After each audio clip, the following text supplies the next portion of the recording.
So I'm back at DaddyKirbs Farms helping him out lay out his foundation. As you guys can see back here, he has done a lot of work already. He dug a big hole.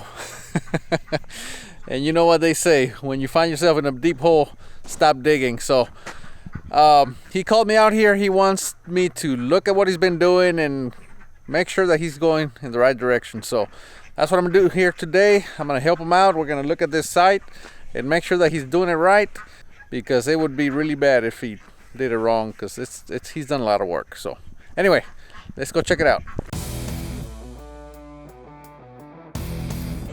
All right, so I've been talking to him, going over the site and kind of discussing how he should have done it and how he needs to do it. He's actually doing a very good job, but obviously the reason I'm here is because he wants to make sure that he does it right. He should have cut that pad a little bit bigger. He cut the pad right to size. Okay, he's doing a 36 by 40, so he needs to cut it a little bigger. So that's what we're discussing right now. I'm showing him how to square up a foundation, and we're gonna double check. He brought out some tape, so I'm gonna just double check it for him right quick. It's very simple. I know I haven't done a video on that. Well, actually I have. One of my early videos I did that, but I'm gonna do another one for you guys. It's pretty much a squared plus b squared equals c squared. You learned that in high school, and I know at the time you were thinking, well, when the heck am I ever gonna use that? Well, this is when you use it. All right. There's also the 3-4-5 rule, and I will teach you that some other day. All right, so all I'm gonna do here is double check his dimensions, double check his square, and make sure that he has the pad the correct size. We found out that he actually only dug to the edge of the pad. So what you really want to do is you want to dig 5 feet beyond the dimension of the foundation. That's the optimum. So he didn't have enough room, so he actually ended up only digging 3 more feet, which, like I told him, anything is better than nothing. So I told him he needed to do a lot more digging, which he was thankful for my help, but at the same time kind of disappointed that he found out that he had a lot more digging to do. So anyway, this is what we did that day. So let's fast forward to setting the forms. All right, so this is what he's got right now. The pad is ready to go. If you guys follow him on his channel, you guys know he's been working on this for a while. So here's a quick rundown of the layout. He wants us to stay 13 feet away from this fence, but he wants us to be parallel, okay? So we just pulled off 13 feet from the fence, 2 points, and we pull that string line. Then from here to there is 36 feet 3 inches. Okay, so then we pull off 36 feet 3 inches, 36 feet 3 inches, and we pull on the string line. Okay, and then he has a peg over here, and he wants that to be the corner. Okay, that peg right there. All right, so what we did is we transferred the line to the string line, and we got the hypotenuse from here to there. So we measure from here to there, then from there we measure the 50 feet back this way, then the hypotenuse again, and then we measure this line again. And if this line doesn't give us 50 feet, then something's wrong. And that's what these guys are doing right now. Of course, they're using metal tapes. This is what you want to use. As you can see, he's wrapping around his leg so they can pull the tape as tight as possible and prevent it from sagging. So right now they're just making sure that they have the exact 36 feet 3 inches. So anyway, that's what they're doing right now. They're just doing the layout, and after the layout we're gonna start the forms. I have my trailer right there full of forms. So after the forms, we do the excavation. We're gonna put a perimeter beam. We're gonna do a 5-inch slab. The plans call for a 4-inch. He was asking about a 6-inch, and I said, let's just split the difference. Okay.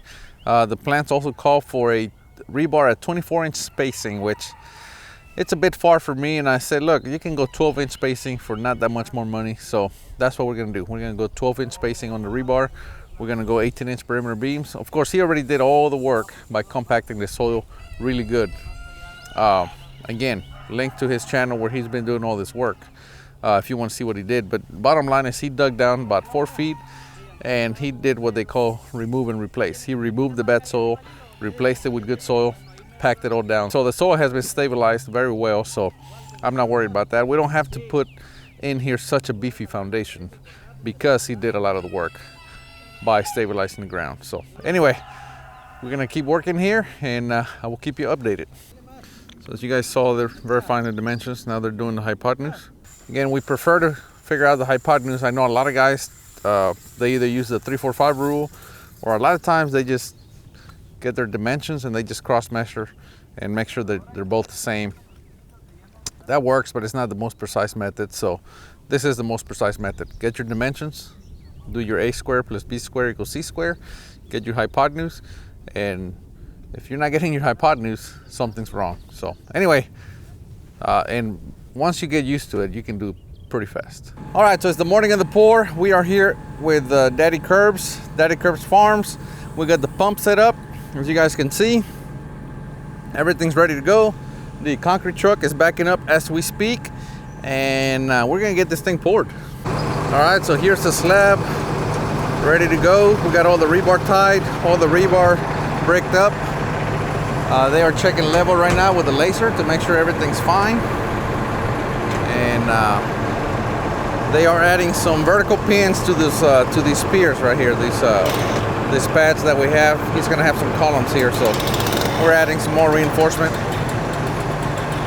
All is good, and of course, no rain in the forecast. That's always a good sign.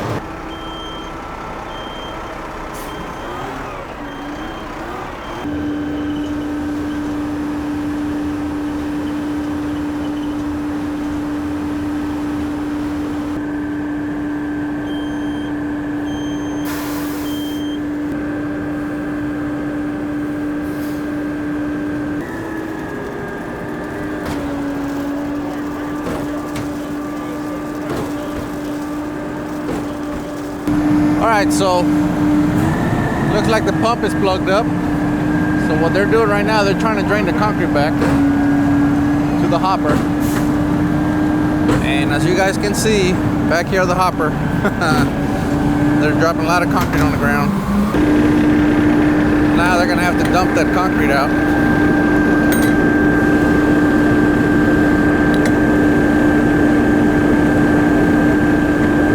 To find the plug.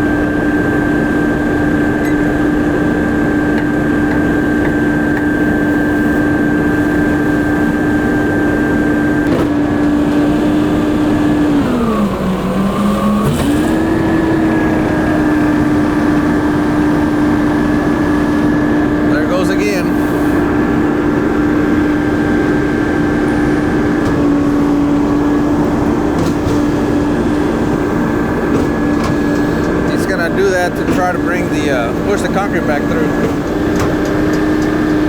Obviously they better get this thing unplugged pretty quick, because the concrete truck has already been here for about 25 minutes, 30 minutes or so.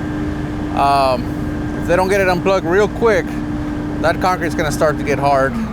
So is all the other concrete in the other trucks. Luckily we are not too far from San Antonio, from their yard, and I'm gonna go check with them, see if they have already called the backup pump.